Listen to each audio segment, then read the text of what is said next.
അങ്ങനെ ഒരു ഭാരത സർക്കാർ ഉൽപ്പന്നം ഒരു സർക്കാർ ഉൽപ്പന്നമായിട്ട് മാറുകയാണ്. ഇതൊരു വിചിത്രമായ ഒരു സിറ്റുവേഷനാണ്. കാരണം ഒരു ഫാമിലി എന്റർടൈനർ, ഒരു ഫൺ ഫിലിം, ഒരു രാഷ്ട്രീയ പാർട്ടികളെ കുറിച്ചും ഒന്നും പറയുന്നില്ല, ഒരു രാഷ്ട്രീയ ചർച്ചകളും ഇല്ലാത്ത ഒരു സിനിമ. അതിന്റെ കഥയ്ക്ക് ഏറ്റവും ചേർന്ന ഒരു പേര് എന്നെ ഈ സിനിമയിലേക്ക് ആകർഷിച്ചത് ആ പേരാണ്. എന്നെ അഭിനയിക്കാൻ വിളിക്കുമ്പോൾ ആ പേര് കേട്ടപ്പോഴാണ് ആദ്യം എൻ്റെ മുഖത്തൊരു ചിരി വിടർന്നത്. അപ്പോഴാണ് കഥ എന്താണെന്ന് അന്വേഷിക്കുന്നത്. ആ കഥ കേട്ട് ഇഷ്ടമായിട്ടാണ് ഞാൻ ഈ സിനിമയിൽ അഭിനയിച്ചത്. അത്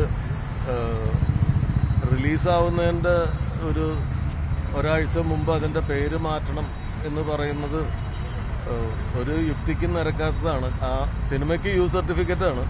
ഭാരത് എന്ന് പറഞ്ഞിട്ടുള്ള ഒരു ഹിന്ദി സിനിമ ഇപ്പോൾ റിലീസാവാൻ പോകുന്നുണ്ട്. അതിൻ്റെ സ്ഥിതി എന്താവുമെന്ന് എനിക്കറിയില്ല.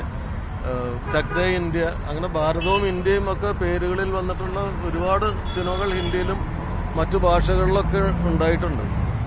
അപ്പോൾ ഇതിന് മാത്രം എന്തുകൊണ്ടാണ് ഇങ്ങനെ സംഭവിച്ചു എന്നുള്ളത് വിചിത്രമാണ്.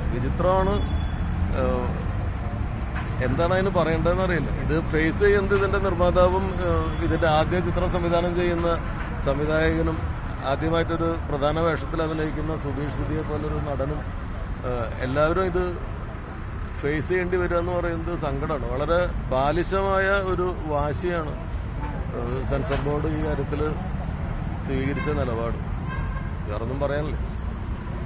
ഇത് തിയേറ്ററിൽ പോയി നിങ്ങളെല്ലാവരും കാണണം. ഇതൊരു ഫൺ ഫിലിമാണ്. ഇതൊരു ഫാമിലി എന്റർടൈനർ, ഒരു ഫൺ ഫിലിം ജോണറിൽ വരുന്നൊരു സിനിമയാണ്. നല്ല രസമുള്ള ചിരിക്കാനുള്ള ഒരു സിനിമയാണ്. ചിരിച്ച് രസിച്ച് കാണുന്ന ഒരു സിനിമയാണ്. അപ്പം